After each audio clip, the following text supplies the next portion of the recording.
Shannon, is a rookie talking too much too soon? No, it doesn't bother me. It doesn't bother me that he's earned the right to feel good about himself. That's a lot of talk. The way he's played, Skip, especially after last week's performance, he played well. I know what it's like. I was a talker, played good. It didn't matter to me. Good, win, lose, or draw. I'm going to talk. Did you talk like that pregame? No, Skip. Guys wouldn't. But here's the thing. You were more of an in-game, post-game. Right. I'm thinking about what I got to do. But here's the thing. All I'm saying is this. He's getting the praise. He's reading what Pro Football Focus says. He's listening to what Skip and Shannon and all these other talk shows are talking about. Now, I want that same energy. When we start saying, well, Micah Parsons didn't do this and Micah Parsons didn't do that, I don't want to hear the media don't know what they're talking about. I don't want to hear about nobody didn't play the game before because you know that's coming. Everybody loves the praise. Yep. When we give them praise and pat them on the back, yeah. But the moment we offer critiques or criticisms, now all of a sudden we don't know what we're talking about. We're haters. We never played the game. So that's all I'm saying. Young man, you've earned the right. After the way you played last week, they said, you know what? We're going to take you out the middle. We're going to put you on the end of the line. Go get the quarterback. Well, don't worry about anything else. We want you to go get the quarterback. However you got to do it. Inside, outside, over the top, spin, do whatever it takes. Just go get the quarterback on the ground, son. So, Skip, I don't have a problem with this talking. I said before coming in, looking at him, watching him at the combine, Skip, I said it looks to me, what I saw on the field, it looks like what he is. So he projects to be a phenomenal NFL player. Got no problem with it. But just understand what comes along with that brash talk when things don't go your way. That's all I'm saying, young man. Okay, I would like to remind our audience that the legendary Cowboy hater sitting across from me has said many times, too many times on this show, that all the Cowboys do is talk. They never are able to back up their bragging. But they get it from their owner, so. Okay, so why aren't you condemning this kid after only 2 NFL games for talking about Terminator and hit list? Skip, you don't know what you don't know. He still thinks he's at Penn State, Skip. He don't know. Guys are gonna see. The thing is, Skip, when teams start scheming. See, the really good players, they get schemed for. Right now, they're not scheming for him because they don't really know what he is. I would agree with that. But assume you saw what Tom Brady had him spinning around like a rookie, like which he is.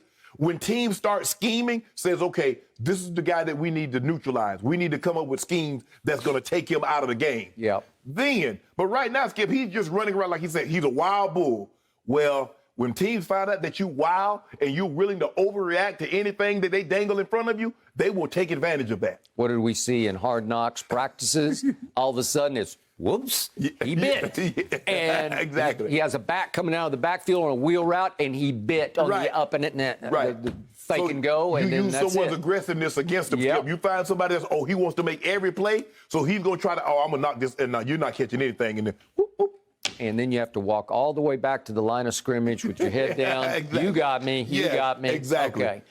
Remember what Chase Young said on the field the day that the Washington football team last year clinched the NFC East, and it looked like they were about to play the Buccaneers at home in the playoff game? I want Tom, said Chase Young. Did he get Tom? He got him. No, they got him because he was pretty much a disappearing act in that game. He had 1 solo tackle, 2 assisted tackles. He had 0 quarterback hits, obviously 0 sacks, and 0 tackles for loss because they said, oh, you want him? You got us. They'll neutralize that. Okay. That's Chase Young. But, Skip, do you actually think they're going to line him up on the line and says, okay, go rush against Lane Johnson? Lane Johnson is a different animal than what this guy went up against the Chargers. Okay, now for my take about my guy, Micah Parsons. And you have mixed emotions because he was, quote, unquote, your guy before the draft. You said he's the best defensive player on the board. I did. Now Jerry's taking credit for, we had him number 1 on our board too, but we wanted a corner. I have no problem with that. I wanted them to draft for need for once because we needed the Bama bookend corner, Patrick Surtain, and your Denver Broncos stole him out from under us at 9 as we were about to pick at 10. Or we would have taken Patrick Surtain. I believe you would have. But out of heaven fell number 11. 11 from heaven. He wears 11. It's a weird number for a defensive player. But now every time I look at the screen, I'm looking for 11. Where's he lining up? That's that Penn State, LeVar Arrington. And I think that's who he wanted to be like when he went to Penn State. one of our own here at FS1. He wore number 11, and he was kind of that same guy before he had that injury tore his Achilles. Okay. He was just like Micah Parsons. Okay, so now to my opinion of all this talking from this lion. He calls himself, he is a former Nittany Lion, as you point out, but he calls himself a lion. I loved my team on Hard Knocks because I thought my team needed Hard Knocks. It needed to be back on the stage because last year took a lot out of my team. It lost swagger. It lost confidence. It lost self-belief. They weren't acting like Dallas Cowboys anymore because they were getting run off the football field by Cleveland at home, 307 yards rushing. On a Thursday night at Baltimore, 294 rush yards against my team. Are you kidding me? Kyler Murray and company at Jerry World on Monday Night Football. I'm humiliated. Tail between my legs. They rushed for 261 yards. That ain't happening anymore. And I loved Hard Knocks because it put America's team back on a stage it had to live up to. Did it bring out a lot of ego? I think healthy ego. And it was led by number 11 from heaven, Micah Parsons. He is a big talker, but I also sense within him some humility. I saw some humility. He was with DeMarcus Ware, the great Bronco and obviously the great Cowboy, learning techniques. And it felt like he had humbled himself to be in the presence of a great player and teach me, show me, I'm all ears, right? I'm not too good for you. I don't need you, right? But I think the thing is, Skip, and the reason why he's talking, you have to understand he's a rookie. Me, as a player, I was expected to do what I was doing. He's a rookie. And to come in and play like this, and he's really playing out of position because he's a stand-up, he's a middle backer, and they put him on the edge and says, you know what, just do this. And he did it. I mean, how many guys, guy that's never played the tight end, he's played it, but he says, you know what, we're going to move you to tight end for this game because the linebackers can't cover. And he's like, okay, I'll do it. And then the guy goes out there and performs phenomenally. And that's what he did, Skip. He's a rookie, and he's playing exceptionally well. You can make a case. He's one of the two best defensive players they have, he and Tavon Diggs, on the defense currently. I think he's actually the most valuable player already on my defense. I think it feeds off his energy. Even when D-Law and Gregory gets back, he's still one of the premier. I'm hoping Gregory is back off the COVID list. So he's still one of the premier defensive players on that unit. So back to the question. I don't have any problem with him talking because I truly believe, from what I've seen, it's a small sample size, but I think it's big enough, he can back it up. He's already backed it up. And I campaigned, I beat the table over here on Friday, line him up at the right end or whichever, line him up anywhere in the line, let him put his hand in the proverbial dirt. That's what I campaigned for. And he wreaked havoc. I say keep him on the edge because it keeps the opponent on edge on offense because where is he coming from?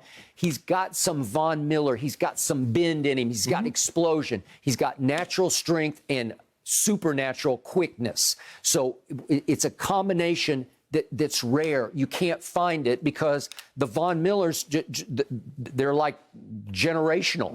They don't grow on trees. They don't. And I think he's got that in him. So to me, when you put him, they originally said he's our new middle backer. Well, are you sure about that? Because he's see ball, chase ball. And sometimes at that position, you need somebody who's a little more cerebral in that you have to be a film studier and you have to key and watch or you'll get taken advantage of. Exactly, Skip, because he might be a better edge rusher. He might be better in the lines of a T.J. Watt, Von Miller, as opposed to a Luke Kuechly, Ray Lewis, because the aggressiveness, they'll use that against you. They'll show you something that you think it actually is, and they'll use your aggressiveness. Now, here you are out of the picture, and it's running something in behind you. So you might be right. He might be better suited as a stand-up guy on the line of scrimmage. But the question is, Skip, you got to find. He needs to be on the field all the time. So he's your starter. Now, if you put him there, I looks like Keanu Neal is a starter. So now that means Wolf Hunter or Jalen Smith,